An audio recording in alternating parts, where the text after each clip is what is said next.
Am I late?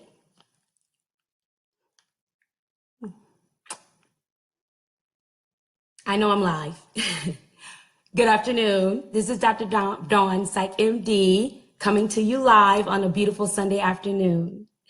I know I was found putting on my makeup, looking at myself in the camera. Today, we're going to talk about understanding millennials. But first, let me introduce myself for those of you who do not know me. I'm Dr. Dawn, Psych MD, your most influential double-boarded child, adolescent, and adult psychiatrist, ADHD expert, and the psychiatrist for ADHD or for athletes, professional athletes. And I'm here today to talk about a fun topic, one to break the ice by starting the segment by looking at myself and making sure that I was okay.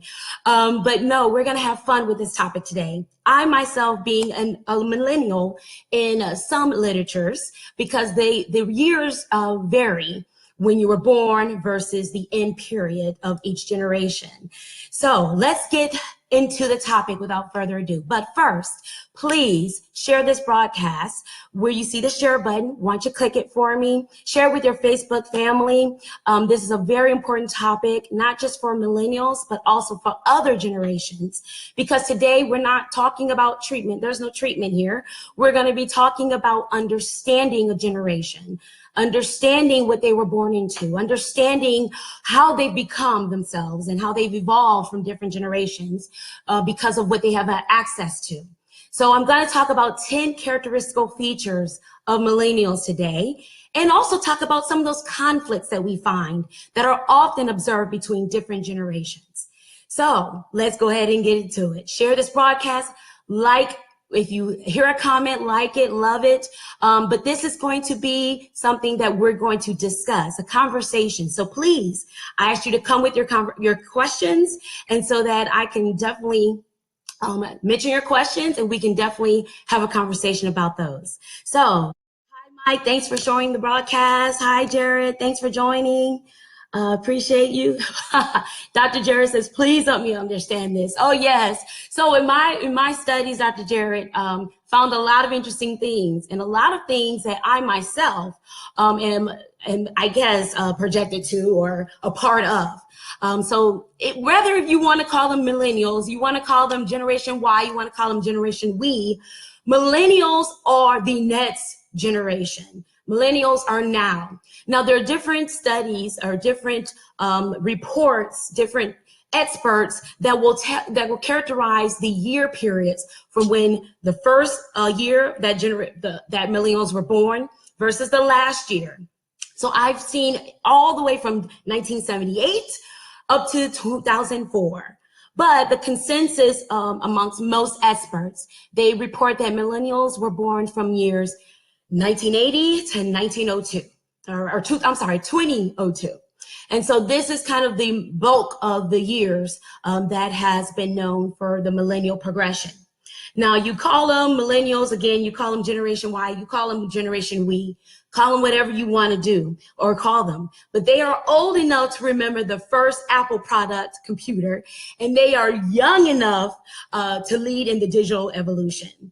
Millennials are the present. Millennials are the future. Millennials think about the past. Some say they don't even think about the future, but they live in the moment. And that's something we can't take away from millennials. So today I'm going to bring to you 10 characteristics or characteristical features of millennials that I found very humorous, eye-opening, fun, disturbing, disappointing, yet the reality. And so when I go over these 10 characteristics, the first part is going to be just kind of for humor, but keeping it real. And the second part, we're going to talk about some of the conflicts that other generations, even certain other millennials, may come into conflict with when I mention these 10 characteristics. All right. So I appreciate you all for joining. Don't group me in that category. 1978. Yeah, Mike. Yes, Jared. 1978. That's our year. And so even some of these features, you may chuckle, you may kind of frown, but they are certain characteristical traits of what we know to be millennials. Number one, instant gratification. IG, internet, no writing letters, no pen pals, not even calling on the phone, texting. Instant gratification is of the utmost importance for millennials. all the time, every single day. Instant gratification. They're not patient. We don't want to wait. We want it now. And so instant gratification, it's worthless if it's not instant. And if it's related to personal life, you're going to know about it in 10 seconds or less. So millennials definitely carry about instant gratification. Post, refresh, repeat, post again. All right. Number 2, short attention spans. What? I mean, you mean I cannot watch a music video on the TV for the whole entire, 3 minutes? No, not at all. 30 seconds is too long for some of us. We want it in 10 seconds. If you cannot put all the information that's important for me to know in 10 second span, I'm not listening. You've lost me. It's no hope. 10 seconds, it's short attention span. So can't sit still long enough through movies. Can't still sit still long enough through commercials. Can't even sit still long enough to have a conversation with my parents. 10 seconds or less, that's all you get. Number 3, still haven't grown up. Many researchers have researched this, and they actually find that most millennials when they were born between 1980 and 2002, that they oftentimes go back to live with their parents. No, they don't go along and find their own apartments or their own homes or even think about families. They actually go to live at home. Why? They want to pay off those student debts. They want to save money. There are other priorities that they have. They're not trying to go ahead and live life right now. No way. They're focused on the moment. And so part of that is dependent on their parents. Number 4, remember what it was like before? That's what often millennials think about. Yes, they live in the present. Yes, they want instant gratification for the now, but they often reflect to the past. Remember long ago, I mentioned the first computer that was around. It was beige color, huge machine that actually had static and pings and whines with the dial-up modem. I'm talking about the Apple computer. That Apple computer was in your library. I bet you, millennials, wasn't it? It was in your library, and then it was in each classroom. We were appalled about this Apple IIc. That's what I had, the Apple IIc. But it was so exciting. It was so exciting, innovating. We couldn't understand. Remember that first game, Oregon Trail? I know that many of you played that. Well, the Apple computer it was a new beginning for most of us.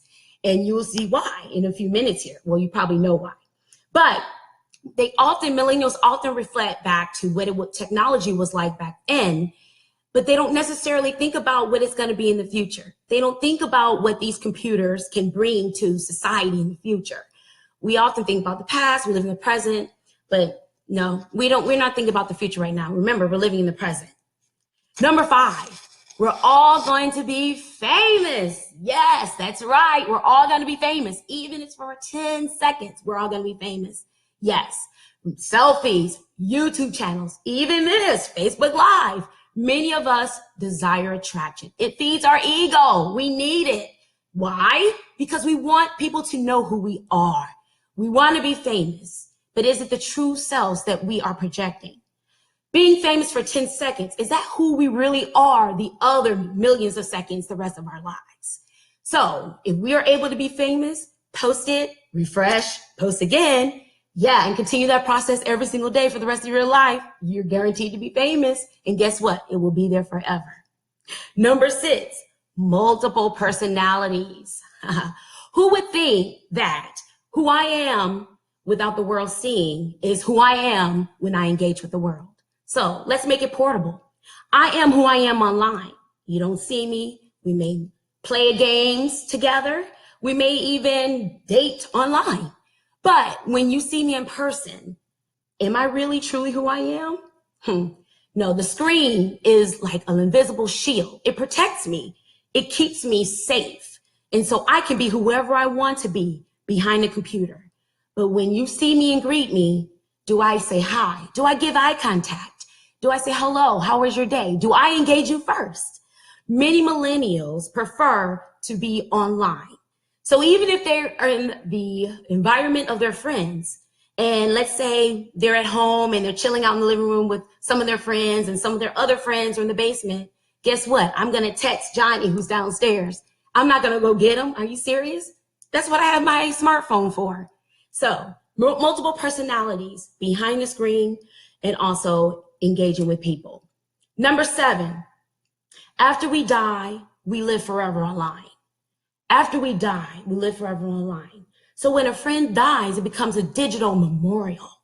You've seen it. I know I have some friends who've actually been memorialized on Facebook. Yes, their account stays open forever. And so sometimes when it's their birthday, happy, what would have been your 38th birthday? Or, Mom, I miss you. You look beautiful. I know, and I know that you're even more of a beautiful spirit in heaven. You know, we memorialize the people that we've lost. And Facebook allows us to do that. So when we die, we live on online. And Facebook actually have memorials apps for this too. Number 8, we care less about cars. Yeah, we care less about vehicles. Who needs them? I mean, seriously, we have what? Uber? And guess what? If I use my credit card, I probably get points by using Uber. Or we often ride with friends. Or we really don't care how we get there. We know we will get there. Yeah, but we don't care about cars, or they may be less on our priority list. But we know that we care less about them in comparison to other things that may be going on. And a part of that is because most of us work at home, or we are very tech savvy. So we don't necessarily need cars to get from place to place. We order off of Amazon, but who cares? Who needs a car these days? Number 9, this will be on our permanent record. Every single word, every single punctuality, every single picture will be online forever. I mean, that's what they tell us, right? So this will be online forever. Yeah, it definitely will. So who cares if I make a comment? Who cares if I don't even think of things through clearly?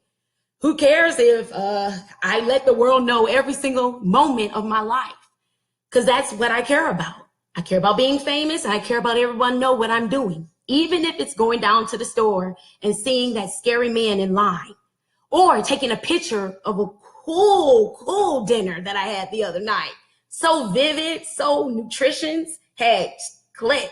You're going to see it. Again, click, refresh, repost. Everything that we post online is forever. Can we take it back? Who knows? Hey, number 10. We are expert at multitasking. That's how we were created, right? Our brain is so awesome, so massive, so intricate that we can do 20 million things at once. Yes, we can. So we're having a conversation with Mom. We're texting Johnny. Hey, my brother can even text, 1,000 words per minute behind his back. We're really good at it.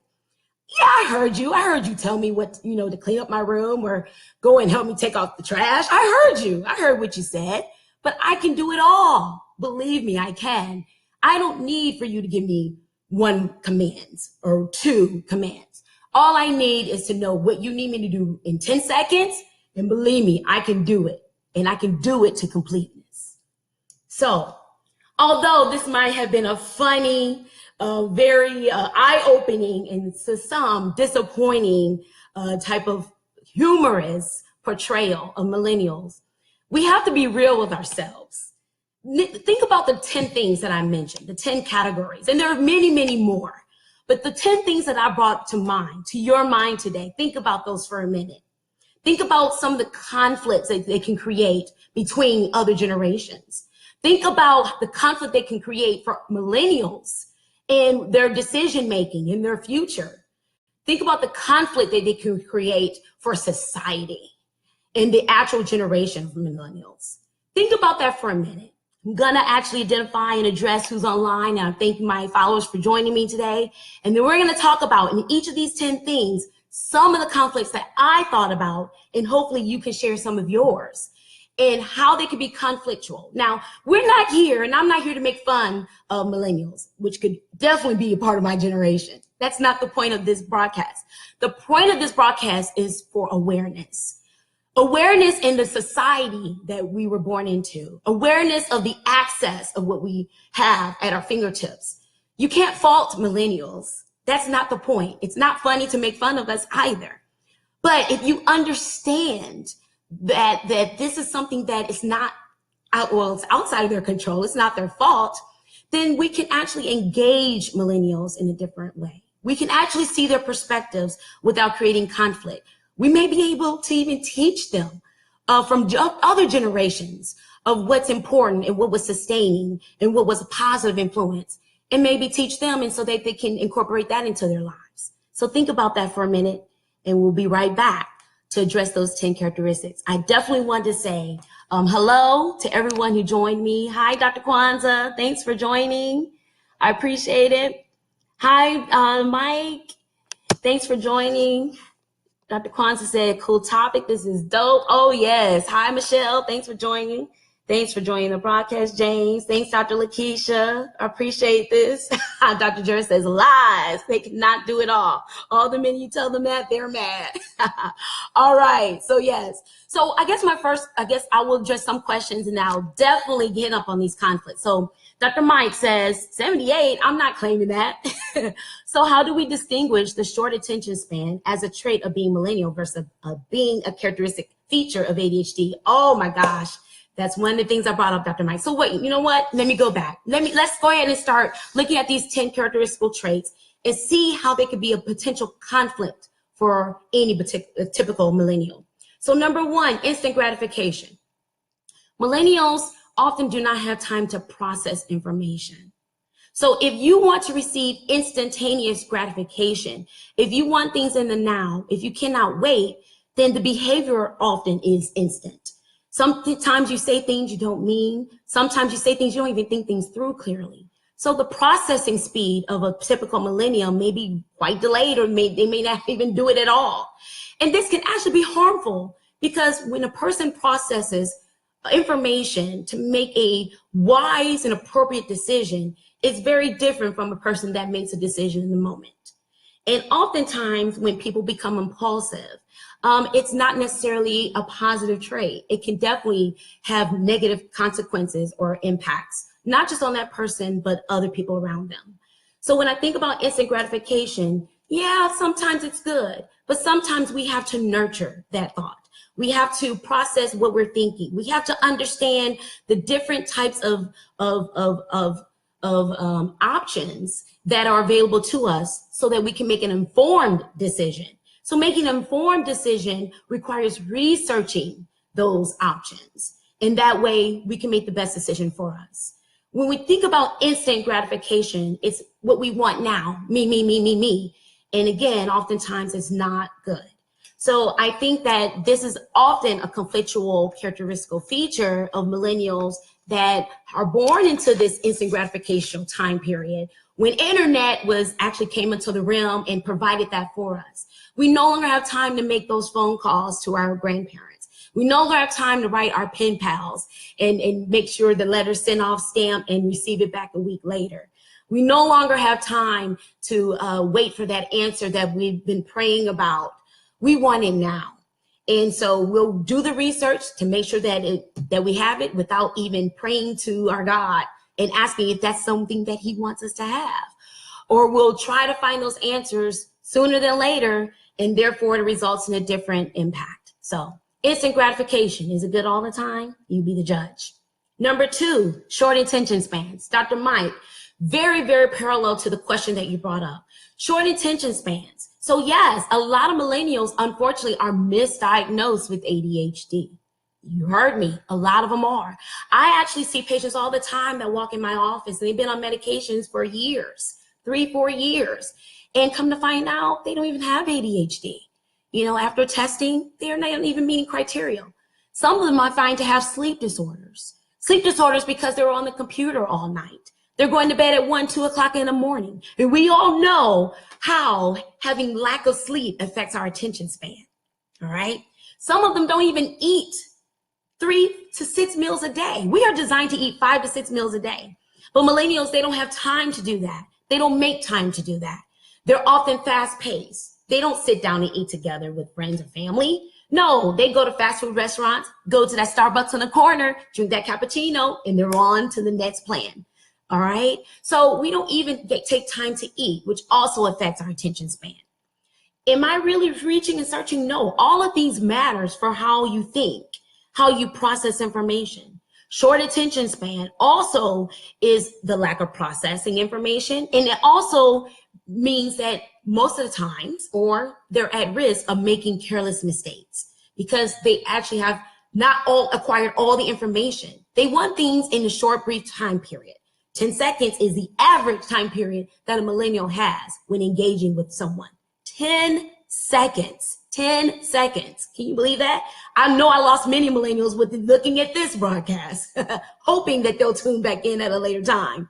But no, seriously, when you don't, or if you're not able to focus and you're engaging, or you're in that classroom learning, or you're in that meeting trying to understand the new concept for the business, then you're missing out on important pieces of the puzzle. You're missing out on valuable information. You're missing out on how that you can contribute to that forum or to that environment. Many millennials may be missing out because their attention spans are limited. So to answer your question, Dr. Mike, how do we differentiate that between having ADHD? Well, we want to make sure that individuals are appropriately evaluated.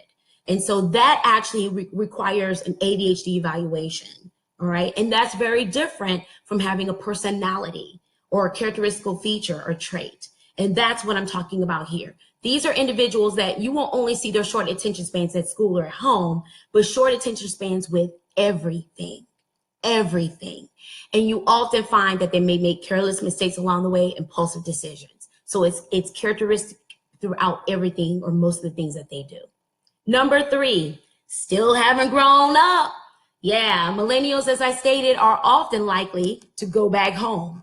Now, for good reasons. Some of them have told me that they actually really want to pay off their student loans. I actually know 2 people who've done that and actually went to medical school, yes, or graduate school. So millennials are all about wanting to pay off student loans. A lot of them are. It's actually been proven. But however, some of them definitely have different priorities, and starting a life or dating is definitely not one of them. These are people who actually are part of travel groups. You know them. I'm a part of them. You probably are too. There are at least 4 or 5 different travel groups that I can think of at the top of my head that millennials are a part of. You're talking about 15, 16, 17, 18, 20-year-olds that are actually traveling across the world. Yes, well, maybe not as young as 15, but let's start at 20. 20-year-olds and 20 to 38-year-olds are traveling across the world, enjoying themselves. And wait, the travel doesn't even cost. They actually know how to research, find these deals, share them with their friends, and book it instantly. These are people that are gone for weeks on end, backpacking, mountain climbing, seeing pyramids in Egypt, enjoying the beautiful waters of Zanzibar. The millennials know how to do it. They know how to find the prices. They know how to find the time, and they know how to make sure that it works, and they post their pictures about it. So millennials' priorities may be different. Are they about home work-life balance? Not necessarily if they don't have a family. If they're single and they're just enjoying the world, it's all about work, travel life balance, right? A lot of millennials are into that. A lot of millennials actually, and this is positive, understand that they only have one life to live. And who's here to guarantee that they can live until age 100 or 90? Who's here to guarantee that? So I understand the millennials' perspective in living in the moment, enjoying while you can, especially if you have it. And it doesn't really take that much to travel. Seriously, it really doesn't. I've learned a lot from millennials or being a millennial. But what we also have to understand is that you have to understand the priorities. So if my priority is to pay off my student loans and travel, I'm not thinking about dating. I'm not thinking about having a family. I'm not thinking about finding my own home. I'm not even thinking about becoming a homeowner and thinking about the good credit score that I need to have, right? Because I need to live in the moment. So yeah, there are positive and negatives about this. But the bottom line is that millennials can have it all. They really can. And I'll share a piece of how they can do that in a moment. Number 4. Remember what it was like before. So as I stated again, remembering what it was like before. Oftentimes millennials think about the past. Rarely, in some millennials, rarely think about the future. So what I mean by that is goal setting.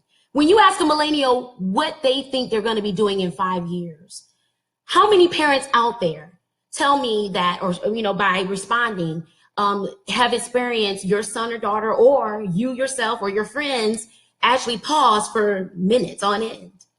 Oftentimes millennials don't really think about what they're going to be doing in 5 years. So they're not going to be thinking about what they're doing in 10 years. And we know that that's a downside to planning and goal setting. It's good to have these thoughts about short-term and long-term goals, because we all know that when we establish goals, we have means of working towards something. And it also establishes the time frame, or gets an estimate of the time frame that we need, the financial budget that we need, where we need to be in our personal life, where we need to be in our work goals, where we need to be in friendships, where we need to be in family planning. All of these things matter, right? If we think about the future. But if our minds are so focused on the present and in the past and comparing that, then there's no time left to think about the future. All right. So a lot of millennials are missing out on future by not establishing goals and realistic goals. I mean, they could be much more. There could be so much more to their lives if they're in the place of goal setting. Number five was, we're all going to be famous. If I ask you to look on your Facebook from the time you join, how many out there have selfies? How many selfies do you have posted on your timeline? Anybody, just give me a response. How many selfies do you think you have posted on your timeline? While I wait for those answers, the average, and this is from 2020. There was a segment done 2 years ago in 2020, and they were doing a segment on cyberbullying. And one of the things that really struck me about this segment was the average number of selfies that a millennial will take before they post it. Before they post it, not the actual selfies, but the average number of takes of one selfie before they post it. 100. 100. Yes, a lot of millennials, we do selfies. Yes, we do. And you know what? You may say that it's something that is very superficial, that, we're just, it's not conducible, it's not meaningful, it's not genuine, because we're just posting selfies ourselves, we're into ourselves, we're absorbing. But for a lot of millennials, they don't feel that internally. They don't feel that internally. For some of them, it's a fad. They just want to do it because others are doing it. Others, they really do appreciate how they look today. It's okay if I post this. It's all right. Want to make sure I'm together and I post it. I'm proud of how I look today. I accomplished this. For others, it's an actual outcry for help. It really is, depending on the selfie they post. So, being famous doesn't necessarily mean a positive thing. There are many things that millennials want to be famous for. They want to be famous for their hair care products. They want to be famous for how they, put on makeup. They want to be famous for how they ended their lives online. They want to be famous for observing someone get bullied. There are so many reasons that people post online, and not all the reasons are positive. So that's something that we've come to learn, is that famous doesn't necessarily equal positivity. Famous equals attraction. Famous equals education. Famous equals awareness. Famous is an eye-opening experience of what a person may be thinking.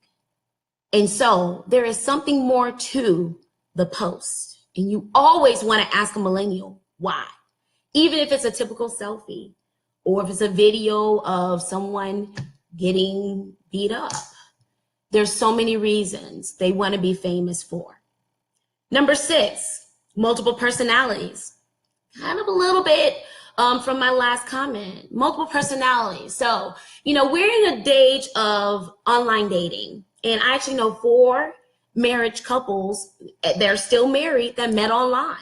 Back in the day, another generation, maybe the baby boomer generation my parents were from, they didn't really think that online dating, or they still don't think online dating is safe. That's probably number one that we'll talk about, or even realistic. Because oftentimes when you talk to a baby boomer, the generation, and let's say ages from the 40s, from the 1940s to 1960s, these are people that were born in that era, baby boomers. Maybe they will likely say, well, do you really know that person that's behind that, online? Do you really believe what that person's telling you? And then all of a sudden, sometimes millennials may actually individually meet that person and may be disappointed or may be pleasantly surprised and happy. So a lot of things are done online. Now, for a certain number of millennials, some things because they may have social anxiety, and it's harder to communicate by text or by being online. For others, it may be because they have a cognitive disorder like Asperger's. And yes, I do know adults who have Asperger's. It's not just a childhood disorder. You don't grow out of it. And so it's easy to make friends online. Can you imagine? Can you imagine the error of convenience that some people have when their disorder is not allowing them to actually mature, but it's complacent for them? Being online is better than engaging in meeting people in person? Not necessarily. When you think of soft skills, and I often talk about this, and I've talked about this with my companion, Andre. He actually really made it clear to me. He said one day, Dawn, sometimes millennials lack soft skills. And he wasn't just, focused on the millennial generation. There are a lot of people who lack soft skills. But what are soft skills? Soft skills are the necessity of communicating, eye contact. That's what involves communication, voice inflection, tonality, shaking hands. So the touch, a lot of millennials lack that. Think about the last fast food place you went to. All right. And who was at the door? Let's talk about one of my favorites, Chick-fil-A. I love Chick-fil-A. It's a great company. No offense against Chick-fil-A. I love them. One of the best, right? But they actually have a lot of millennials working for them, right? A lot of young adults, college students working for them. And when you engage with some of them, they're not even looking, they're not even giving you eye contact. They're not even asking you how your day, well, at Chick-fil-A, they actually are required to ask you how your day is. And actually they do say God bless. So they incorporate that. And actually that's a good example that I'm going to mention later. But some other fast food restaurants, it's as if you're not even there. It's as if a robot may be working behind the counter.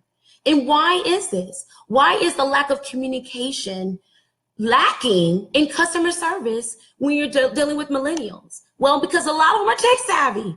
A lot of them expose their time and their minds to the internet, to ultraviolet rays, which actually disallows them to connect with the true human spirit of who they engage with. That's one of many reasons. They actually lack problem solving. So if I need to get from A to B, then how am I going to get from A to B? No, I can't depend on this, that, and the other. No, I have to really figure it out. And the effort behind it takes to problem solve a problem and getting to a solution for many millennials, if they have a shorter time span and you need to get information in 10 seconds, they're less likely to problem solve. All right? So they lack soft skills. They lack the ability to communicate effectively, to problem solve. And so a lot of them get into disengagements, or are not able to engage effectively with communities or people. Number 7, after we die, we live online. So do millennials really know what life and death mean? Is this something parallel to a child who's at the age of 6 and not really understanding the true meaning of death? Do millennials know that when you have a memorial on Facebook that, yeah, that may be on there forever, but you can't get that person back? Well, most will say, yes, of course we understand that. We understand what it means to live and what it means to die. We understand that no one returns from death. We understand that. But what's interesting is the process that millennials have about memorializing their loss. When you talk about suicide, a lot of them are destigmatized from that word. It's unlike baby boomers who may just be frightened, don't want to talk about it, because no one in that era did that. That was very uncommon. But now it's so common, and it's also happening online that people are destigmatized to that.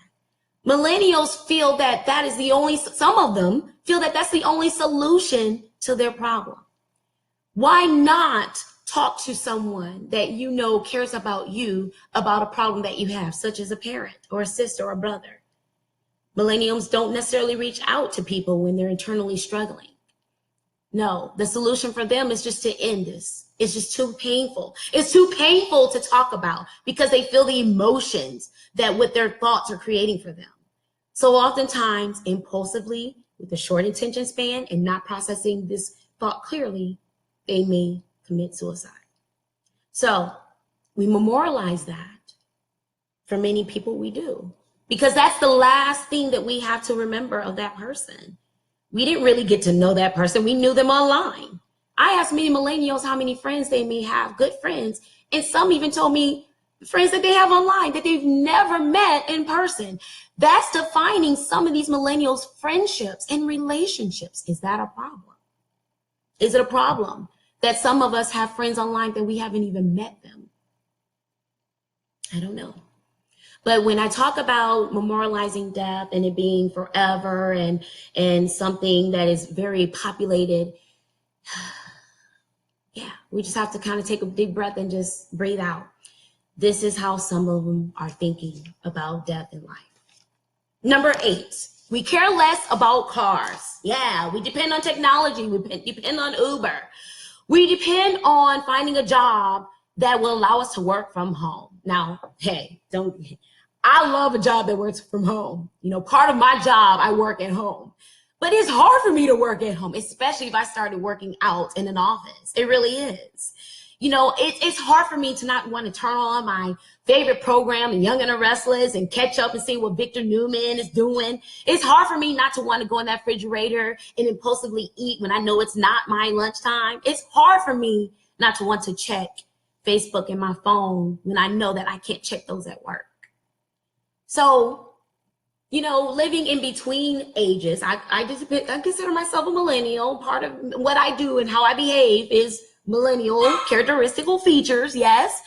But is that a good thing that they don't have a sense of dependency on things that they need, such as cars, such as wanting or having to get out the house and separating home from work, or wanting to separate their office space if they do work at home from the other parts of the house? The sense of dependency on technology is so rampant that even millennials believe everything or most of the things that they read online without depending on the research behind it. So when I talk about they're less likely to prioritize buying a car, they're less likely to buy homes, they're less likely to want to move out the house, and they're less likely to want to leave home, is it because they create a sense of dependency for themselves? Some of them want an easy way out, some of them want to live simplistically.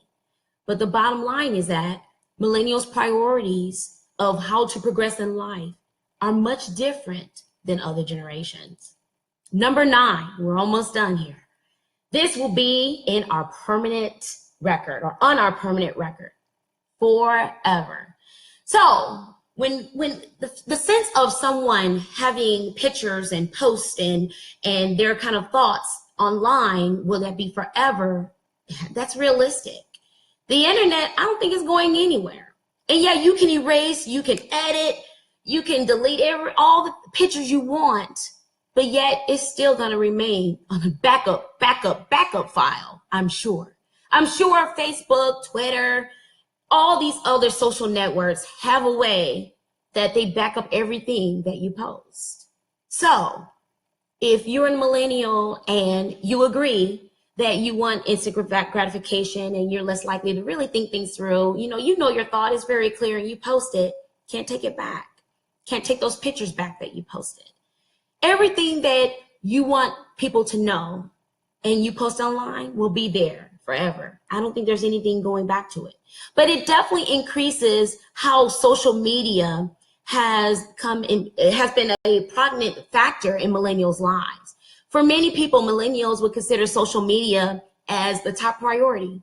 When they wake up in the morning, what do they go to next? They may not go to prayer. They may not go to meditation. They may not even go to the bathroom and brush their teeth.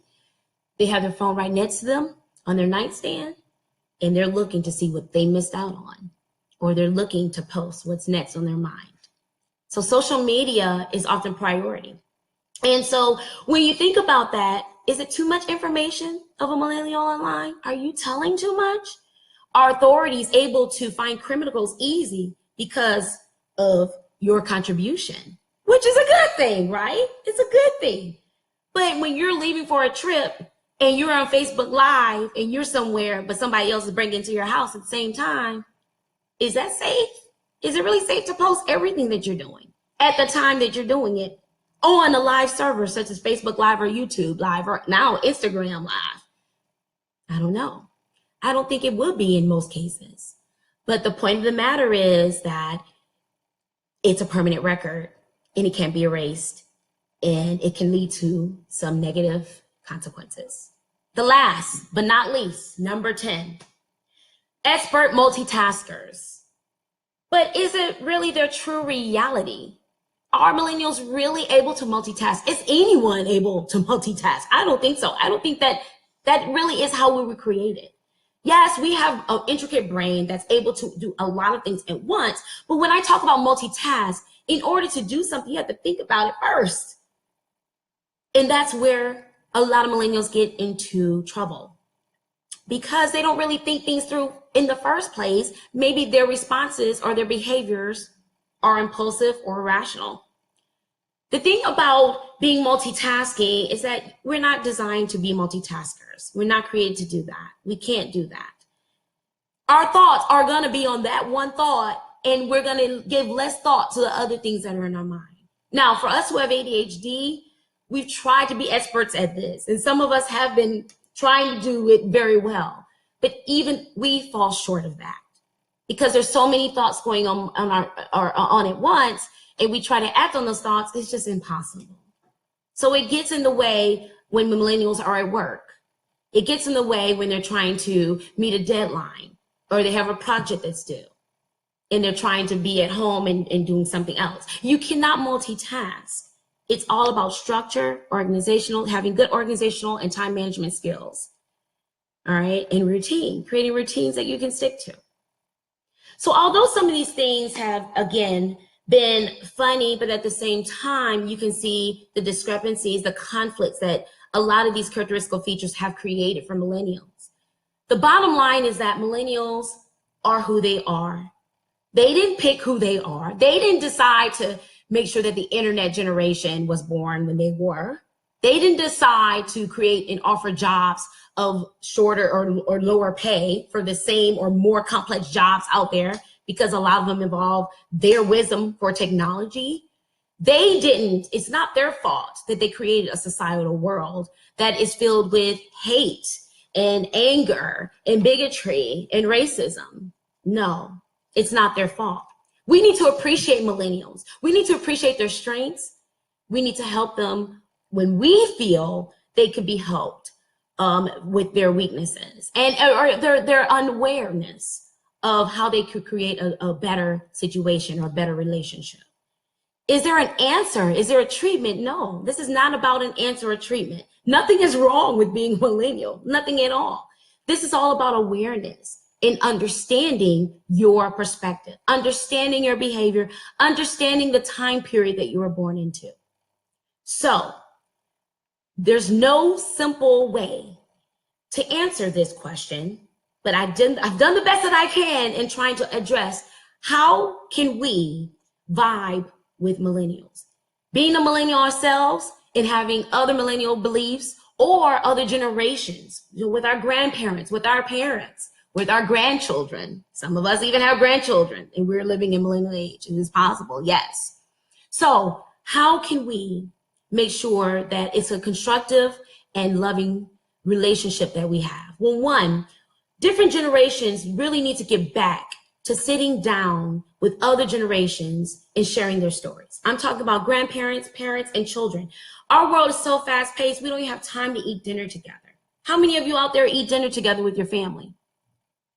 Not many of us. We often get food on the go or fast food places. We need to have time for grandparents to understand that when they were born in the 1960s, how different it was for them, how life was for them, how they were treated, how they overcame, how they problem solved. We need parents there to hold their children accountable, not just give them everything that they need, not just say, well, I didn't have that, so I'm gonna give it to my child, knowing that it doesn't allow them to be nurtured. It doesn't allow them to hear the word no and to find out a solution on their own. Where do you think problem solving comes from? Where do you think communication comes from? It's not coming from the millennials who were born into it. It's coming from previous generations. Because with previous generations, this will be a whole entire different broadcast. And I'll be talking about 10 different other characteristical features. Because the priorities are different. What they learned are different. Technology, the internet has brought around so many variances and created so many conflicts for families and relationships. So to overcome that, we need to go back and appreciate how they were meaningful before and bring them into today's society and know that they can continue to be meaningful today. So sit down, take a break, and talk to each other. Talk to your family, talk to your friends, but by no means, don't talk over the phone, don't text, don't even send an email. Talk in person. That's how your expectations for millennials you can expect that they're going to learn from that by you mirroring what what you're expecting them to do. Number 2, we live in a variable world, but we create the structure. So yes, we determine the structure. We determine when we go to work, 9 to 5, most jobs, or if not, we don't like that work job, we try to interview for someone else. We determine how long we're going to look at TV. We determine how long we're going to eat. We're going to determine how we work out. So we live in an evolving world that has, medicine's evolving, technology's evolving, everything's evolving. Nothing stays the same. But that's how the millennial minds are created. Everything's evolving in their mind. If you think about other previous generations, there were time periods that were there were really hardly no really new true inventions or the access to the evolution of certain technologies like the TV, for example. They weren't as evolving as it is now. You have a new phone come out once a year. A new update come out every week.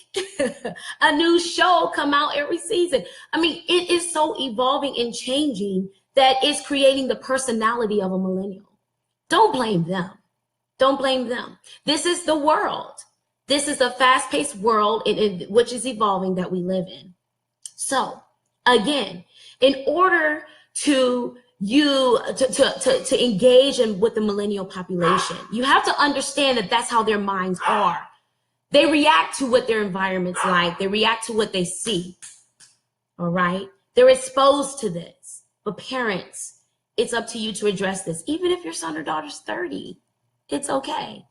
And I'll put this out there, I sometimes get so busy, and not too busy, but so busy, I forget to even call my loved ones. And I have my dad there to remind me, hey, I haven't heard from you. I just want to hear your voice.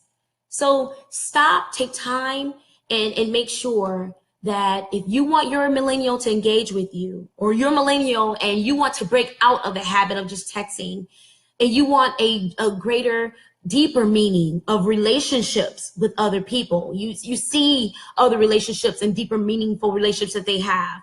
And you see how marriages and how grandparents have gone on living 60, 70 years. You have to adapt to how you want your life to be. And you determine that.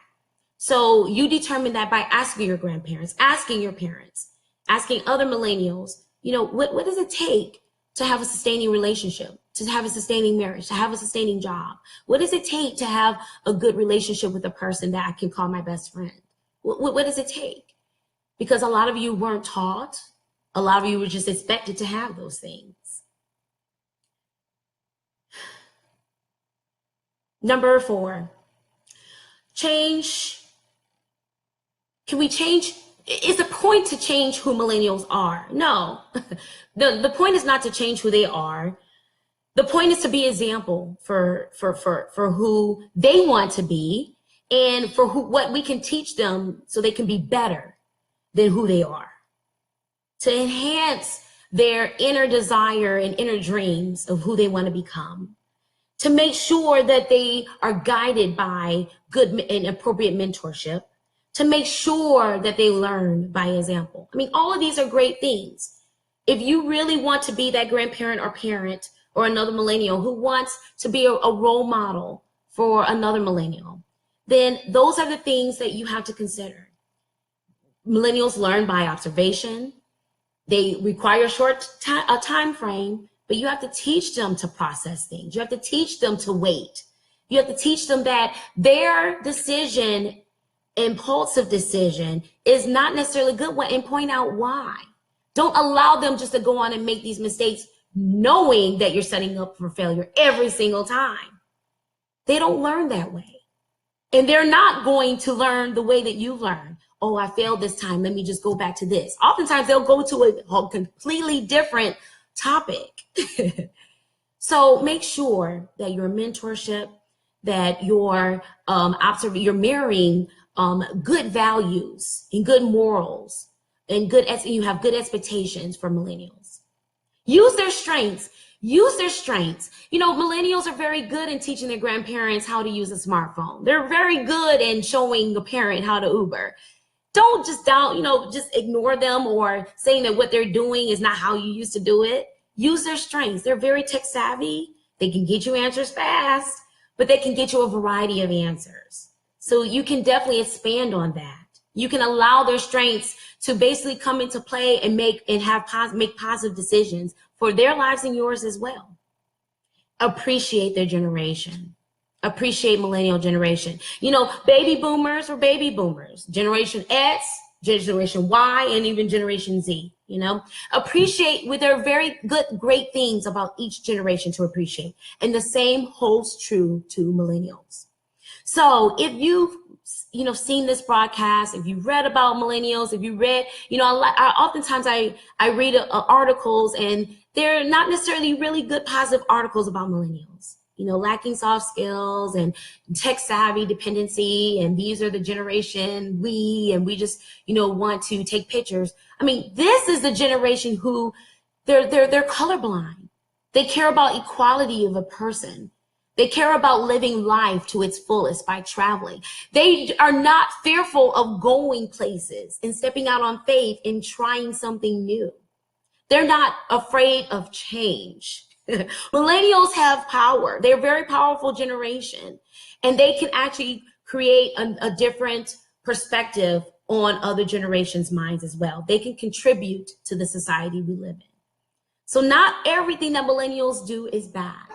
Not everything millennials do is good, just like any other generations. But the point is to understand that their generation is different from any other generations. And so when we understand that, we're able to have better relationships. We're able to teach valuable concepts and values, morals, and we're able to expect that they are going to continue to live fruitful and fulfilling lives. That's all I have for you today. So I hope that you benefited from this broadcast. Please share it with your Facebook community. Please love it. I appreciate you sharing your time with me today. Yes, I was late on purpose, just to kind of get understanding of those millennials who weren't impatient. But I hope this was a fun, but also eye-opening and educational broadcast for you. And let me see, have any questions here? Let's see, Dr. Hamilton. Most of my friends and I, along with the majority of my classmates from University of Virginia, class of 2013, are incredibly focused on our futures and the future of the world. Crippling student loan debt slows down our progress, but so many of us are out here sowing. Even though it may not fit the traditional way of building a life and planning for a future, we're putting in work and creating innovative ways of positively contribute to society. Awesome comment, Dr. Donna Hamilton. Awesome. And you were definitely right. You're definitely right. You know, what Miss Hamilton pointed out is that because our conventional way is not the traditional way, it's not the wrong way. You know, millennials bring a different perspective on how to get what they want. And it doesn't have to be the way that you got the way you got yours. And their ways of getting what they want is going to result in a different result. So don't blame them or don't down them for how they're prioritizing that in their lives, what contributions they're making to their society that they feel are meaningful, and how they're living their lives. Okay, so awesome and excellent point, Ms. Hamilton. Let's see, Katrina Jackson, great information. Thanks for joining. Thanks for joining, Bryce. I appreciate it. Man, why I haven't seen it so long, Dr. Jared. You are not a millennial, Dr. Dorn. Walk away from the light. Some of me, I think I do possess some of the characteristics of millennial, Dr. J. I think we both do. If we're honest with ourselves, we both do. I love you. From Addison, my goddaughter, I love you too, Lady Addie. Thanks for joining my broadcast.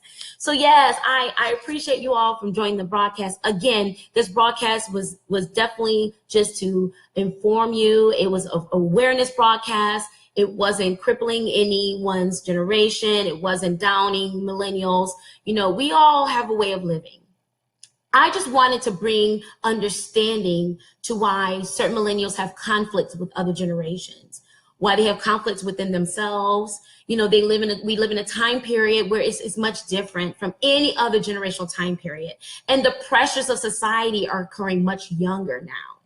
You know, the biology of the person is actually occurring much younger. You know, young girls are developing womanhood much earlier now. You know, and again, people are traveling much earlier now as well. So there is a variety of things that have evolved into what we call life.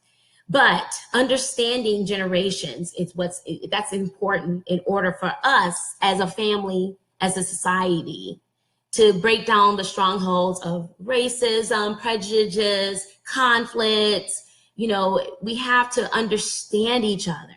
And that was the purpose of today's broadcast. So thanks for tuning in. I look forward to seeing you next week for another exciting broadcast. I hope you enjoy the rest of your Sunday. Again, I'm Dr. Dawn, PsychMD, your most influential psychiatrist. I'm double board in child, adolescent, and adult psychiatry, ADHD expert, and the psychiatrist for professional athletes. Thanks again for joining me today, and I look forward to seeing you next week. Take care. God bless.